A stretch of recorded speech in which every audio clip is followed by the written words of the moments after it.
بسم اللہ الرحمن الرحیم۔ حضرت موسیٰ علیہ السلام کی والدہ کو جب حمل ٹھہرا تو آپ علیہ السلام بہت پریشان ہوئیں، کیونکہ یہ وہ وقت تھا کہ جب فرعون نے لڑکوں کے قتل کا حکم جاری کیا۔ آپ حمل کو چھپانے کی کوشش میں رہتیں، مگر اللہ تعالیٰ نے کچھ اس طرح پردے کا انتظام فرمایا کہ کسی پر بھی حمل کے آثار ظاہر نہ ہونے پائے۔ یوں حضرت موسیٰ علیہ السلام کی پیدائش کو خفیہ رکھا گیا۔ خطرہ ابھی ٹلا نہیں تھا تو اللہ تعالیٰ نے حضرت موسیٰ علیہ السلام پر الہام فرمایا کہ اسے دودھ پلا، اور اگر تجھے اندیشہ ہو تو اسے صندوق میں ڈال کر دریا میں بہا دے، اور نہ ڈر اور نہ غم کر، بے شک ہم اسے تیری طرف پھیر لائیں گے۔ القرآن آیت کا مفہوم ہے۔ چنانچہ آپ کی والدہ نے ایسا ہی کیا، اور ساتھ ہی اپنی بیٹی مریم جو کہ حضرت موسیٰ علیہ السلام کی بڑی بہن تھی کو بھی نگرانی کی ہدایات جاری کر دی۔ ناظرین، یہ وہی مریم ہیں جن کی بہادری اور شجاعت کی عظیم داستان کو کلام پاک میں شامل ہونے کا اعزاز حاصل ہوا۔ آپ حضرت موسیٰ علیہ السلام سے 15 سال بڑی تھیں۔ ایک اعزاز تو آپ کے لیے یہ تھا کہ آپ اللہ تعالیٰ کے 2 جلیل انبیاء حضرت ہارون علیہ السلام اور حضرت موسیٰ علیہ السلام کی بہن تھیں۔ دوسرا یہ کہ آپ نے اپنی جان کی پرواہ کیے بغیر حضرت موسیٰ علیہ السلام کا فرعون کے دربار تک پیچھا کیا، اور حضرت داؤد علیہ السلام بھی آپ ہی کی نسل سے ہوئے تھے۔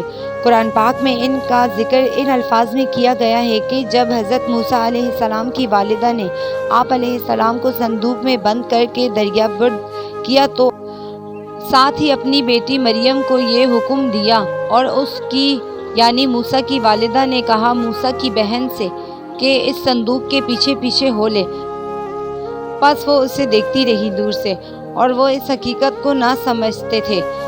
چنانچہ آپ والدہ کا حکم پاتے ہی دریا کے کنارے جا پہنچی، اور بڑی ہوشیاری سے دور پیچھے کھڑی صندوق کو دیکھتی رہی۔ وہ صندوق لوگوں کی نظروں سے اوجھل تھا۔ اس کے ساتھ ایک رسی باندھی گئی جسے کبھی موسیٰ علیہ السلام کی والدہ تو کبھی آپ کی بہن تھامے رکھتی۔ حافظ کثیر لکھتے ہیں کہ ایک دن ایسا ہوا کہ فرعون کے ڈیوٹی پر نامور سپاہی اس طرف آ نکلے۔ آپ کی والدہ گھبراہٹ میں رسی کا کنارہ باندھنا بھول گئی تھی، اور اس طرح صندوق دریا کی موجوں کے ساتھ بہنا شروع ہو گیا۔ دریا کا بہاؤ فرعون کے محل کی طرف تھا۔ صندوق بہتا ہوا جب محل کے نیچے سے گزر رہا تھا تو اس جگہ حضرت آسیہ کی لونڈیاں نہا رہی تھیں، جنہوں نے صندوق کو اپنی طرف آتے دیکھا تو اسے نکال لیا، لیکن اسے کھولنے کی جسارت نہ ہوئی۔ انہوں نے وہ صندوق اٹھایا اور حضرت آسیہ کے سامنے جا رکھا۔ اس سارے عمل کے دوران مریم بھی صندوق پر گہری نظر رکھے ہوئے تھی۔ حضرت آسیہ نے جیسے ہی صندوق کھولا اور رخ موسیٰ علیہ السلام سے پردہ ہٹایا تو انگشت بدندا رہ گئیں۔ آپ علیہ السلام کے چہرے سے انوار رسالت اور جلالت موسوی کے نمایاں نظارے آنکھوں کے خیرہ کر رہے تھے۔ جناب مریم نے دور کھڑے جب یہ منظر دیکھا تو قدرے دل کو تسلی ہوئی کہ اب ان کا بھائی محفوظ ہاتھوں میں ہے، اور بھاگتی ہوئی والدہ کے پاس لوٹیں تاکہ ان کو بھی یہ واقعے کی خبر دیں۔ چنانچہ اللہ تعالیٰ نے حضرت موسیٰ علیہ السلام کی بہن کے اس تعاقب کو کچھ ان الفاظ میں قرآن پاک میں محفوظ فرمایا۔ حضرت موسیٰ علیہ السلام کی والدہ کو جب خبر پہنچی کہ نومولود حضرت موسیٰ علیہ السلام کثیر فرعون میں بہتے ہوئے صندوق سے نکال لیا گیا تو آپ نے اپنی دختر یعنی ہمشیرہ موسیٰ علیہ السلام سے کہا ذرا موسیٰ کا پتہ تو لگانا۔ سو انہوں نے موسیٰ کو دور سے دیکھ لیا، اور فرعون والے اس حال سے بے خبر تھی۔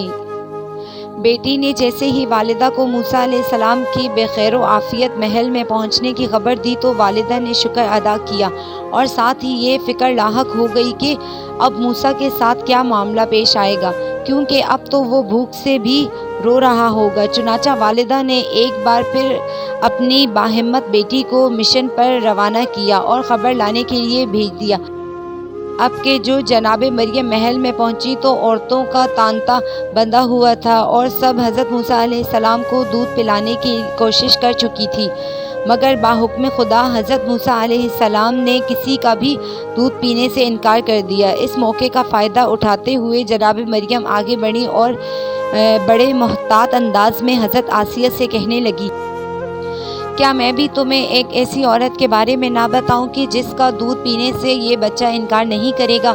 چنانچہ ہمشیرہ موسیٰ علیہ السلام کی یہ گفتگو بھی اللہ پاک نے قرآن مقدس میں محفوظ فرما لی، اور ہم نے حرام کر دی اس پر ساری دودھ پلانے والیاں۔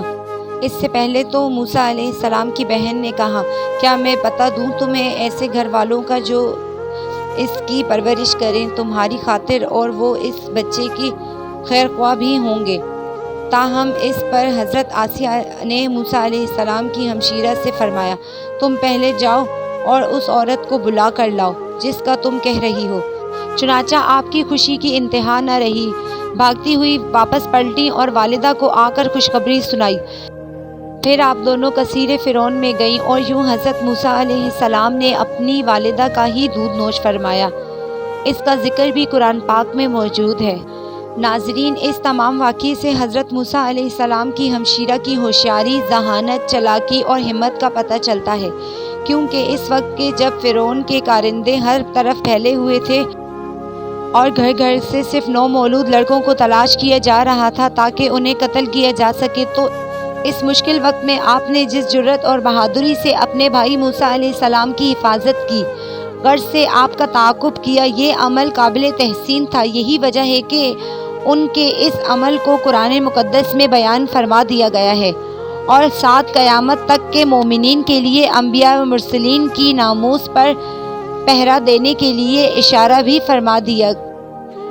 آپ کا یہ عمل اتنا حسین تھا کہ آپ مسلسل صندوق کے پیچھے لگی رہی۔ یہ کہا جا رہا ہے اسے کس نے اٹھایا اور اب بچے کے ساتھ کیا حالات پیش آ رہے ہیں، اور پھر اس قدر خفیہ طریقے سے یہ تمام کام سر انجام دیے کہ کسی کو کانوں کان خبر بھی نہ ہونے پائی۔ یہی وجہ ہے کہ فرعون کی غرقابی کے دوران بنی اسرائیل کی خواتین کی سرداری اور رہنمائی آپ کے سپرد کی گئی، اور آپ ہی ہیں کہ جنہوں نے بنی اسرائیل کی عیدوں کے موقع پر دف بجا کر گیت گانے کی روایت قائم کی۔ اظہار مسرت کا یہ رواج عربوں میں بھی تھا، بلکہ جب رسول محترم حضرت محمد صلی اللہ علیہ وآلہ وسلم ہجرت فرما کر مدینہ تشریف لائے تو وہاں آپ صلی اللہ علیہ وآلہ وسلم کے استقبال کے موقع پر لڑکیوں نے چھتوں پر ڈف بجا کر گیت گائے۔ حضرت ابو بکر رضی اللہ تعالیٰ عنہ نے انہیں ڈف بجا کر گیت گانے سے منع فرمایا تو آپ صلی اللہ علیہ وآلہ وسلم نے انہیں فرمایا، انہیں یوں ہی گانے دو، یہ ان کی عید ہے۔ پھر اس کے بعد آپ صلی اللہ علیہ وآلہ وسلم نے فرعون پر غلبہ پا لینے کے بعد بنی اسرائیل کی لڑکیوں کا عید منانے اور ڈف بجا کر گیت گانے کا حوالہ بھی دیا۔ یوں بنی اسرائیل میں دف بجا کر عید منانے کا رواج بھی جناب مریم ہمشیرہ حضرت موسیٰ علیہ السلام سے شروع ہوا۔ دعا ہے اللہ پاک ان کی برکت پر کروڑوں رحمتوں کا نزول فرمائے، آمین ثم آمین۔